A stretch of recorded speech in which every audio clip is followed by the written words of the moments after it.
علیکم ناظرین، میرا نام ہے خورشید اور آپ دیکھ رہے ہیں میرا یوٹیوب چینل افکار خورشید۔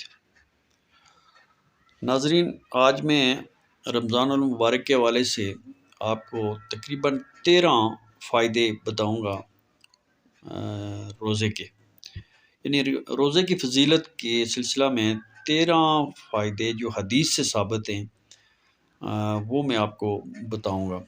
سب سے پہلے نمبر 1 ہے روزہ دار کے تمام گناہ معاف ہو جاتے ہیں، ٹھیک ہے، بخاری کی حدیث ہے یہ۔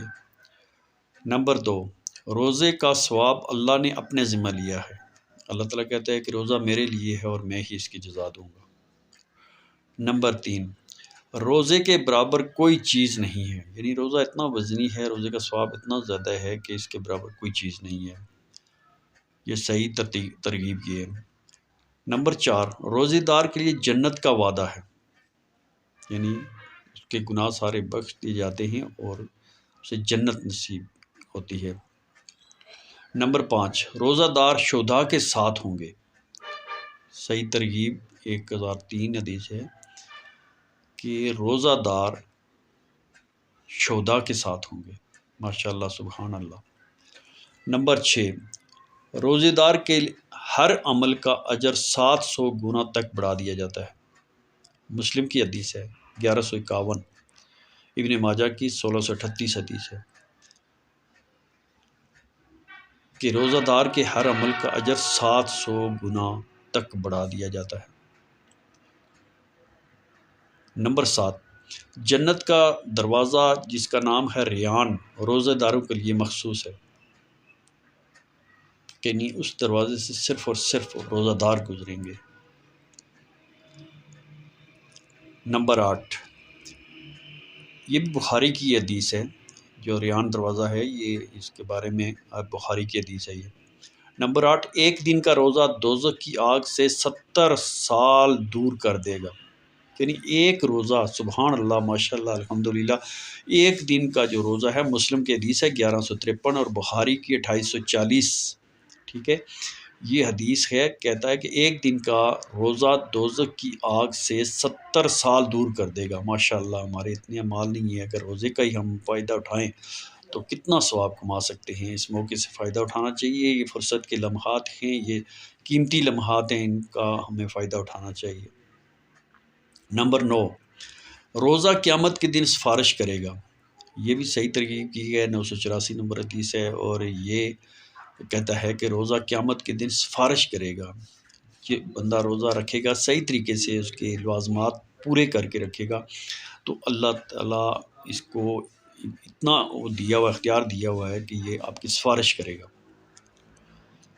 نمبر 10، روزہ گناہوں سے بچنے کے لیے ڈھال ہے۔ ڈھال کیا ہوتا ہے؟ جب کوئی تیر کمان آتا ہے تو آگے ایک لوہے کی تھالی سی رکھی جاتی ہے یا ایک بہت بڑی ایک پلیٹ سی رکھی جاتی ہے جس سے وہ ٹکرا کے رائٹ لیفٹ چلا جاتا ہے۔ تو ایسے گناہ جہاں جہاں سے ہمارے نکلیں گے، جہاں جہاں ہمارے گناہ آئیں گے، وہاں سے یہ روزہ ڈھال بن جائے گا، روزہ آگے کھڑا ہو جائے گا۔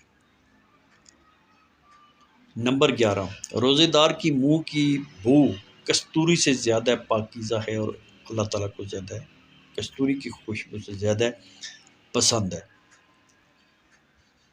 یعنی کہ ہم اس کو کہتے ہیں دنیا کے ضابطہ میں کہ یہ جی بدبو ہے، لیکن وہ بدبو نہیں ہے، اللہ کے ہاں وہ کستوری کی خوشبو سے بھی زیادہ پسند ہے اللہ تعالیٰ کو۔ نمبر 12، روزہ دار کو افطاری کے وقت جہنم سے آزادی دی جاتی ہے۔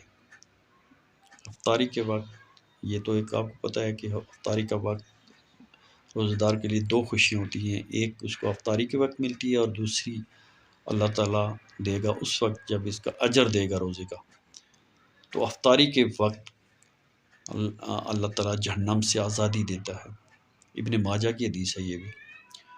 نمبر 13، روزے دار کی دعا قبول کی جاتی ہے، اور اسپیشلی جب افطاری کا ٹائم ہوتا ہے اس وقت روزہ دار کی دعا قبول ہوتی ہے۔ ناظرین، یہ آپ کے لیے 13 حدیث کوٹ کی ہیں میں نے، اس میں لازمی بات ہے کچھ نہ کچھ آپ کو نیا ملا ہوگا، اور اپنی زندگی کو مختصر سمجھتے ہوئے آپ ان چیزوں میں زیادہ فوکس رکھیں، توجہ زیادہ رکھیں، وقت نکالیں اس کے لیے، کیونکہ اصل ہمارا اسی میں فائدہ ہے اور اسی میں آخرت ہے، اسی میں اخروی زندگی ہے۔ یہ بیچ میں جو لائف اور ڈیتھ کے درمیان جو ہم وقت گزار رہے ہیں، برتھ اور ڈیتھ کے درمیان جو وقت گزار رہے ہیں، یہ ایک وقفہ ہے، اس میں ہم نے کچھ سمیٹنا ہے۔ تو یہ اتنا ثواب اس رمضان المبارک میں دیا جا رہا ہے۔ اس کے علاوہ آپ کو پتہ ہے کہ اسی مہینے میں لیلۃ القدر بھی ہے، شب قدر کی رات جو 1000 مہینے سے بہتر ہے، اس میں بھی آپ زیادہ سے زیادہ عبادت کریں۔ ایک دن کا روزہ فرض ہوتا ہے، شام کی قیام اللیل آپ کے لیے ہے، اس کے اندر بے شمار اللہ تعالیٰ نے ثواب رکھا ہوا ہے، بے شمار رحمتیں رکھی ہیں، برکتیں رکھی ہیں۔ اگر ہم ان کو نہ لے سکیں تو ہماری بدقسمتی ہے۔ ناظرین، میرا افکار، میری فکر اور میری سوچ یہ ہے کہ میں آپ تک نئی سے نئی چیز پہنچاؤں، نئی سے نئی بات دین کی پہنچاؤں، اسلامک بیان آپ تک پہنچاؤں۔ کچھ چیزیں ہم مولوی صاحبان سے مل جاتی ہیں، کچھ چیزیں ہمیں نہیں ملتی۔ میں ایک پروفیشنل مولوی نہیں ہوں، لیکن جو چیز حدیث اور قرآن سے ثابت ہے وہ تو ہمیں ماننی پڑے گی، چاہے وہ مولوی صاحب کہیں یا چاہے کوئی عام بندہ کہے، ہمیں تو وہ ماننی پڑیں گے۔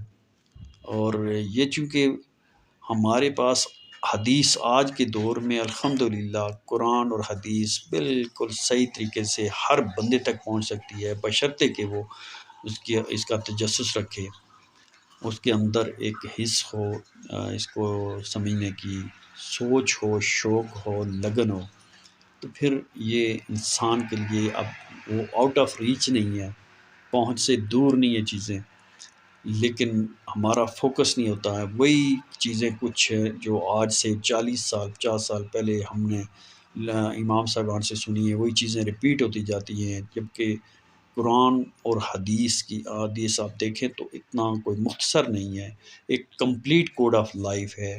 اس میں بے شمار ایسی باتیں ہیں کہ جو چیز ہمیں پتہ نہیں ہے، ہمیں پتہ ہونی چاہیے۔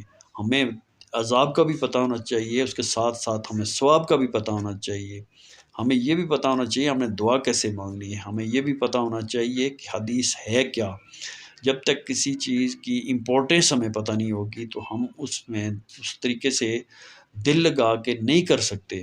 یہ نیچر ہے انسان کی، یہ فطرت ہے انسان کی کہ جب تک اس کو کسی چیز کی اہمیت کا اندازہ نہیں ہوگا اس وقت تک وہ اس کے اوپر فوکس نہیں رکھتا، اتنا دل سے جم کے نہیں کر سکتا۔ میری دعا ہے کہ آپ کو اللہ تعالیٰ اس سے کوئی استفادہ کروائے، آپ اپنی اولاد، اپنے بچوں میں بھی یہ چیزیں ڈالنے کی کوشش کریں۔ تھینک یو ویری مچ۔ میرا چینل افکار خورشید، اس کو سبسکرائب کریں اور میری ویڈیوز کو شیئر کریں تاکہ یہ آگے لوگوں تک پہنچیں، اور یہ آپ سب ایک اسلام کی تبلیغ میں شامل ہیں، اسلام کی پریچنگ میں شامل ہیں، اللہ کا پیغام پہنچا رہے ہیں، نیک کام پہ نکلے ہیں۔ پیسہ آئے نہ آئے بات کی بات ہے، لیکن یہ آپ کار خیر سمجھ کے آگے چلاتے جائیں تاکہ یہ آگے پھیلے، لوگوں کی اصلاح ہو۔ میں آخری بار ہر میسیج میں تقریباً زیادہ تر یہ کہتا ہوں کہ اپنی اصلاح اگر نہیں بھی ہو سکی ہے تو اپنی اولاد کی اصلاح کریں، اپنے بچوں کی تربیت کریں، ان کو یہ چیزیں بتائیں، ابھی وہ پک کریں گے، آپ جو بتائیں گے وہ کریں گے۔ اگر آپ خود بھی نہیں کریں گے اور ان کو بھی نہیں بتائیں گے، خود ہی لاپرواہ ہو جائیں گے، تو وہ کیسے میسیج ان تک جائے گا؟ وہ کیسے عادت بنائیں گے؟ جب ان کی عادت نہیں بنے گی وہ تناور درخت بن جائیں گے۔ جب تناور درخت بن جائیں گے تو آپ کی بات ان پر اثر نہیں کرے گی، آپ کا جو میسیج ہے ان کو نہیں پہنچے گا، تو وہ تو تباہ ہوگے نا۔ تو ان کی تباہ ہونے میں کس کا رول ہے؟ پیرنٹس کا رول ہوگا۔ بڑے بھائی ہیں تو چھوٹے بھائیوں کو سمجھائیں، بڑی بہن ہے تو چھوٹی بہنوں کو سمجھائیں، ماں ہے تو اولاد کو سمجھائے، باپ ہے تو اولاد کو سمجھائے۔ یہ اسی طریقے سے ہمارا اسلام پھیلتا ہے نا۔ ہم جب ٹینشن لیں گے، ہم جب پین لیں گے تو ہمارا میسج آگے پہنچے گا اور اصلاح معاشرہ ہوگی۔ Thank you very much. اللہ تعالیٰ آپ سب کو سلامت رکھے، اور اللہ تعالیٰ آپ کو دین سمجھنے کی اور آگے پھیلانے کی توفیق دے۔ آمین۔ اللہ نگہبان۔